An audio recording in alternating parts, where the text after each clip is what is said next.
Good morning, everyone. Today we will continue the same chapter 6, cash flow statement, and the same activity, cash from operating activities.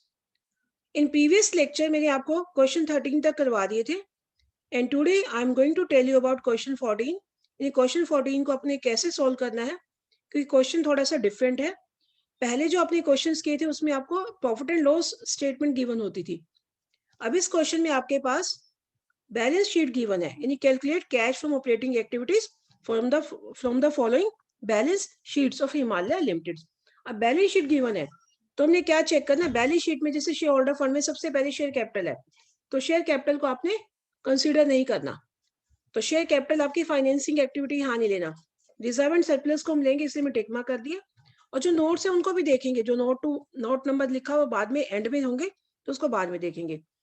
उसके बाद आपके पास है current liabilities operating profit before working capital changes. जब आप calculate करते हो तो वहां पर करंट लायबिलिटीज चाहिए होता है, तो ये भी आपको वहां पर चाहिए. इसको टिक मार्क कर लीजिए बेटा. उसके बाद एसेट में सिर्फ आपको करंट एसेट चाहिए. ये आपकी इन्वेस्टिंग एक्टिविटी ऐसे नहीं चाहिए, नॉन करंट एसेट नहीं चाहिए. यहाँ पर आपके पास यहाँ पर चाहिए करंट एसेट्स. करंट एसेट्स में क्या चाहिए, ट्रेड रिसीवेबल है, और कैश एंड कैश इक्विवेलेंट नहीं चाहिए होता. ये एंड में जब तीनों एक्टिविटीज हो जाएगी ना आपकी, ऑपरेटिंग, इन्वेस्टिंग एंड फाइनेंसिंग. अभी तुम सिर्फ एक ही पार्ट कर रहे हो ऑपरेटिंग एक्टिविटीज के क्वेश्चन, फिर हम इन्वेस्टिंग करेंगे, फिर पूरा फुल फ्लेज क्वेश्चन आता है ऑपरेटिंग, इन्वेस्टिंग और फाइनेंसिंग का. तो उसमें cash and cash equivalent answer tally करने के काम आता है. तो इस तरह से आपके पास क्वेश्चन गिवन होगा. और ये एंड में देखो नोट्स दिए हुए. नोट 1 में रिजर्व एंड सरप्लस है, और रिजर्व एंड सरप्लस आपके वहां काम आते हैं जब आपको net profit before tax calculate करते हो. तो उसे पता ही आपको, एक तो प्रॉफिट एंड लॉस चाहिए जितना डिफरेंस है, यानी आप करंट ईयर 50,000 है, 50 में से 20 माइनस कर दोगे तो इस तरह से आपका प्रॉफिट आ जाएगा. रिजर्व अगर जितने इंक्रीज हो रहे प्लस कर दोगे, अगर डिक्रीज हो रहे तो माइनस कर दोगे. उसके बाद सेकंड नोट है long term borrowing. Long term borrowings वैसे तो हमें चाहिए नहीं है वाली, बिल्कुल नहीं चाहिए होती, क्योंकि ये फाइनेंसिंग एक्टिविटी है, क्योंकि लोन्स और share capital financing activity. But अगर परसेंटेज लिखा हुआ है, इट मीन्स ये इम्प्लाइड इंटरेस्ट का पॉइंट है, यानी इस पे इंटरेस्ट कैलकुलेट करना पड़ेगा. हम इंटरेस्ट पेड. अब 2 ईयर्स की अमाउंट है, कौन सी ईयर की अमाउंट पे करना वो मैं अभी बाद में बताती हूँ आपको, क्योंकि क्वेश्चन में एडजस्टमेंट में गिवन है ये सारा. तो उसके बाद है फिक्स्ड एसेट. फिक्स्ड एसेट में मशीनरी है और प्रोविजन फॉर डेप्रिसिएशन है. तो प्रोविजन फॉर डेप्रिसिएशन आपको यहाँ पर कंसीडर करना है. उसके बाद है एडिशन इन्फॉर्मेशन आपको दी हुई है क्वेश्चन में. Rate of interest on investment 8% per annum. जो इंटरेस्ट पेड मैंने बोला था डिवेंचर्स के ऊपर इंटरेस्ट पेड है, जो डिवेंचर्स है उसका जो रेट ऑफ इंटरेस्ट है दैट इज 8%. अब कौन सी अमाउंट पे लेना है, 150 पे लेना है या 1 लाख पे लेना है. तो इसके लिए हमें देखना है, यहाँ पर क्वेश्चन में लिखा हुआ देखो, ये एडिशन इन्फॉर्मेशन गिवन है. अगर कुछ भी ना गिवन हो तो हम किसी भी अमाउंट पे लिख सकते हैं, मतलब 150 पे भी निकाल सकते हैं, 1 लाख पे भी निकाल सकते हैं. उस पर क्या नोट देना वो मैं बाद में बताती हूँ आपको. पहले हम देखते हैं कि यहाँ पर लिखा addition information were issued on 1 April 2017. अगर आपके पास क्वेश्चन में 17 की डेट दी हुई है, देखो ये जो भी एडिशनल है ये 17 को इशू हो गए, इस डेट को इशू हो गए, यानी 1 लाख थे पहले डिवेंचर्स, 150 हो गए, कितने एडिशनल हो गए, 50,000.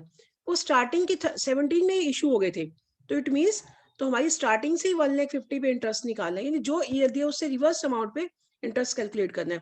जो 9% इंटरेस्ट निकालना वो हमें 1,15,000 50,000 पे कैलकुलेट करना है. It will be 13,500. 59 जो 135. अगर आपके पास क्वेश्चन में लिखा होता है कि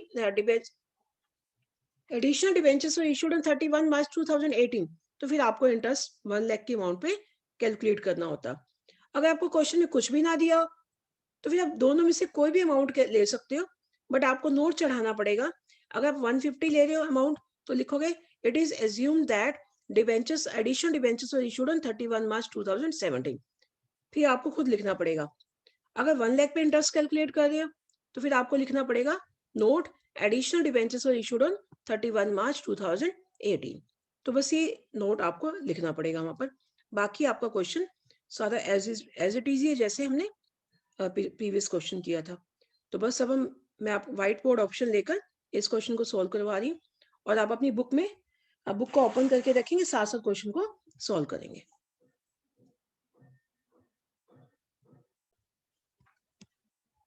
Now solution of question 14. How to solve this question, statement मैंने आपके साथ डिस्कस कर ली है, तो इस क्वेश्चन को सॉल्व कैसे करना है। यानी मैंने पहले बोला कि क्वेश्चन को सॉल्व हमेशा ही जब भी आपके पास बैलेंस शीट गिवन हो तो क्वेश्चन को नोट्स टू अकाउंट से स्टार्ट करेंगे। हमेशा जो नोट्स टू अकाउंट है वहां से स्टार्ट करेंगे। तो पहला नोट है यहाँ पर रिजर्व एंड सरप्लस, वहां से स्टार्ट करना है हमें। लेकिन वहां से स्टार्ट करने से पहले सबसे पहले आपने यहाँ लिख देना है कि नेट प्रॉफिट बिफोर टैक्स, सी नोट 1, क्योंकि उसमें है ये नोट बनाना ही हमें, सी नोट 1। तो आप नेक्स्ट पेज पे बनाओगे, मैं यहाँ पर बना देती हूँ calculation of net profit before tax. इतना लिखने के बाद आपने क्या करना है, क्वेश्चन हमेशा जब भी बैलेंस शीट गिवन हो, again I am repeating, when balance sheet is given to you तो आपको ऑपरेटिंग एक्टिविटीज नोट से स्टार्ट करनी है। तो पहला नोट यहाँ पर गिवन है रिजर्व एंड सरप्लस। तो रिजर्व एंड सरप्लस में दो आइटम गिवन है, एक जनरल रिजर्व गिवन है and profit and loss given है। पहले तो प्रॉफिट लेंगे हम। प्रॉफिट कहाँ जाता है, इसमें जाता है, करंट ईयर का प्रॉफिट लेना। प्रॉफिट आपका करंट ईयर का जाएगा। आपके पास प्रॉफिट चेक करिए, प्रीवियस ईयर में कितने थे, -20, और अब कितना 50, यानी करंट ईयर में से, नहीं ये तो बैलेंस गिवन है ना टोटल। तो आपको क्या करना है, तो करंट ईयर में से प्रीवियस ईयर को माइनस करना है। करंट ईयर का प्रॉफिट कितना है, 50,000 माइनस, तो प्रीवियस ईयर का माइनस में, यानी माइनस मीन्स लॉस, तो माइनस माइनस क्या हो जाएगा, प्लस हो जाएगा। तो यानी अगर हम इसको करेंगे माइनस, ये -20,000, तो अंडरस्टूड है। तो माइनस माइनस क्या हो जाएंगे, प्लस। तो इस साल प्रॉफिट कितना होगा, 50 + 20,000, इट विल बी 70,000। जब भी आपके पास जो माइनस की आइटम है, मतलब हमने करंट ईयर में से प्रीवियस ईयर का माइनस करना है, तभी तो इस साल का प्रॉफिट आएगा कि इस साल का करंट ईयर का प्रॉफिट कितना है। तो बैलेंस गिवन है 50,000 माइनस, वो ब्रैकेट में लिखा, ब्रैकेट इंडिकेट लॉसेस। तो यानी 20,000 का लॉस कवर करने के बाद प्रॉफिट 50,000, 50,000 बैलेंस रह गया। तो इस ईयर का कितना हो जाएगा, 70,000 प्रॉफिट। और दूसरी आइटम इसी में रिजर्व्स एंड सरप्लस गिवन है। इसमें गिवन है रिजर्व एंड सरप्लस में जनरल रिजर्व। तो जनरल रिजर्व आपने चेक करना है, इंक्रीज हो रहे हैं डिक्रीज हो रहे हैं। इंक्रीज हो रहे हैं तो प्लस कर दोगे यहाँ पर, डिक्रीज हो रहे हैं तो माइनस कर दोगे। तो 1 लाख और 1,20,000 इंक्रीज हो रहे हैं, तो ट्रांसफर टू जनरल रिजर्व कितने हो गए, 20,000, या प्लस कर दोगे। बस, और तो कोई आइटम है नहीं रिजर्व्स की, तो बस इतना लिख के छोड़ देंगे। और यहाँ पर फिर हम लिख देंगे एडजस्टमेंट्स फॉर, तो सी तो चाहे पहले ही लिख दो 2 sentences, net profit before tax, और see note number 1 and adjustment for non cash and non operating item. ठीक है, ये लिखने के बाद हमारा नोट 1 हो गया। अब नोट 2 में क्या है, नोट 2 में लिखा हुआ लॉन्ग टर्म बोरिंग्स दिया हुआ है। लॉन्ग टर्म बोरिंग्स आपकी 1,50,000 और 1 लाख की तो फाइनेंसिंग एक्टिविटी, फाइनेंस की है। लेकिन जो परसेंटेज में लिखा हुआ है 9%, ये मैंने ऑलरेडी बता दिया आपको 9%। तो इस पे क्या निकालना है, हमें इंटरेस्ट कैलकुलेट करना है। अब इंटरेस्ट कैसे कैलकुलेट करेंगे, already I discuss with you. तो आपके पास एडिशन इन्फॉर्मेशन में गिवन है कि additional debentures were issued on 1 April 2017। इन 31 मार्च या 1 अप्रैल की डेट हो तो इसमें कोई डिफरेंस नहीं है, तो सेम ही माना जाता है। तो अगर आपके पास 17 की डेट को डिबेंचर्स इशूड है, तो आपका इंटरेस्ट क्लोजिंग डेट पे निकलेगा, यानी 18 के ईयर पे निकलेगा। तो 18 का ईयर कितना है, यहाँ पर 18 ईयर की अमाउंट कितनी है, 1,50,000। तो 1,50,000 पे 9%, इट विल बी 13,500।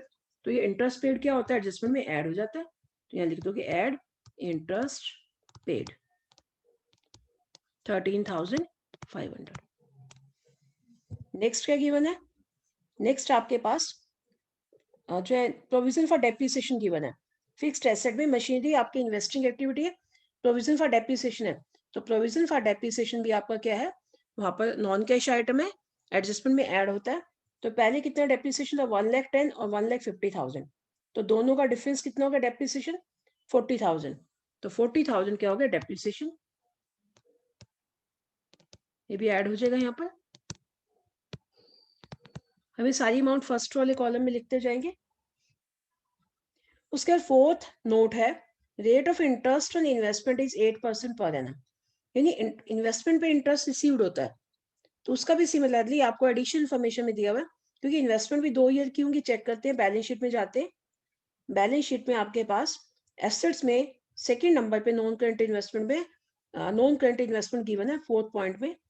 50,000 और 40,000। अब 2 years की इसका भी वही डिबेंचर्स की तरफ पॉइंट करना है कि आपके पास कौन से ईयर में एडिशनल इशू है, 17 में। तो 17 की अमाउंट ऑफ 40,000, तो हमें इंटरेस्ट रिसीव्ड किस पे निकालना है, 50,000 पे। तो 50,000 पे 8%, इट विल बी 50,000 पे 8% कैलकुलेट करना,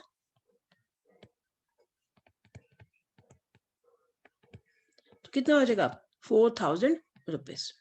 तो 4,000 ये इन्वेस्टमेंट पे इंटरेस्ट रिसीव्ड होता है और लोन पे इंटरेस्ट पेड होता है। ये इंटरेस्ट रिसीव्ड है तो क्या हो जाएगा, लेस के अमाउंट में आएगा।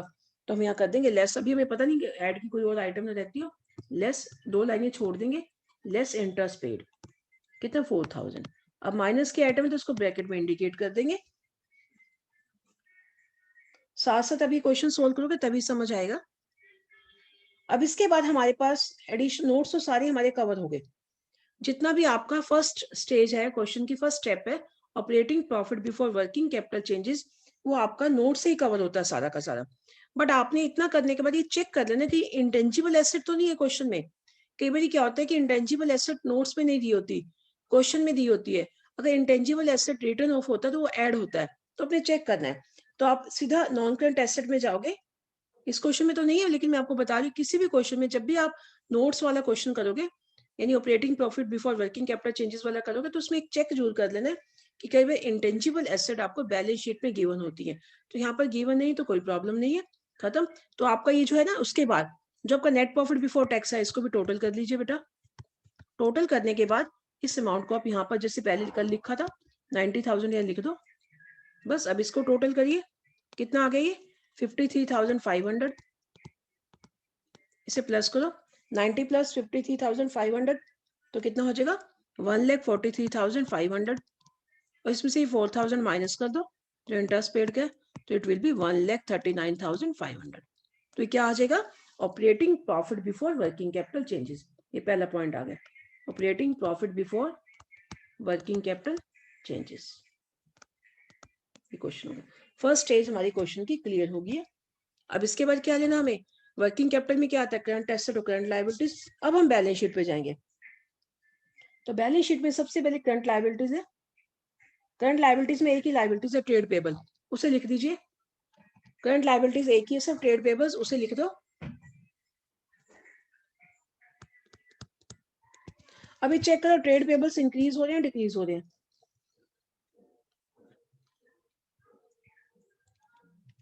ट्रेड पेबल्स इंक्रीज हो रहे हैं या डिक्रीज हो रहे हैं, तो हमें चेक करना है। यानी करंट लायबिलिटीज में चाहिए, यानी ईयर चेक करो पहले, क्योंकि बैलेंस शीट पे तो पहले करंट ईयर होता है। पहले 60 था 40 हो गया, यानी ट्रेड पेबल डिक्रीज हो रहे हैं, 20,000 डिक्रीज हो रहे हैं। तो ट्रेड पेबल यानी करंट लायबिलिटीज जब भी डिक्रीज होंगी तो माइनस, डायरेक्ट रिलेशन है, इंक्रीज होंगी तो प्लस। तो यहाँ पर सिर्फ इस क्वेश्चन में एक ही करंट लायबिलिटीज है। अब करंट एसेट पे चाहिए, करंट एसेट भी सिर्फ एक ही है, दैट इज ट्रेड रिसीवेबल, तो उसे लिख दीजिए टीआर। अब ये भी चेक करो, यानी करंट एसेट में रिवर्स होगा, अगर बढ़ेंगी तो माइनस, कम होगी तो प्लस। तो यहाँ पर कितने है बेटा, यहाँ पर 114 पहले था, 83 बाद में हो गया, तो यहाँ पर डिक्रीज हो रही है। तो कितनी डिक्रीज हो रही है, 17 प्लस 14 31। तो 31,000 हमारी डिक्रीज हो रही है, तो 31,000 हम क्या कर देंगे, ऐड कर देंगे, क्योंकि एसेट जब भी डिक्रीज होंगी तो ऐड हो जाएगा 31,000। तो यानी कितना आ गई 20 प्लस 31, प्लस 30 में से 20 के इट इज 11,000। तो यहाँ पर 11,000 लिख देंगे, तो टोटल कर देंगे 500,051। तो आंसर आ गया 1,50,500। तो ये क्या आ जाएगा, cash, net cash from operating activities. Tax तो क्वेश्चन में है ही नहीं, अगर टैक्स होता तो यहाँ लिख देते cash generated from operating activities, net cash from operating activities. बस अब टैक्स है ही नहीं इसमें, अगर टैक्स होता तो हम लिख देते cash generated from operating activities less tax paid, तो एंड में आ जाता net cash from operating activities. तो this is the answer of question 14। और लाइकवाइज क्वेश्चन 15 भी है, 16 17 18 वो क्वेश्चन भी बिल्कुल सेम वैसे ही हैं जैसे आपने कल भी किए थे, और 18 तक आप बड़े आराम से क्वेश्चन सॉल्व कर सकते हो। And tomorrow I will tell you about question 19, that is from cash from investing activities. Thank you and have a nice day.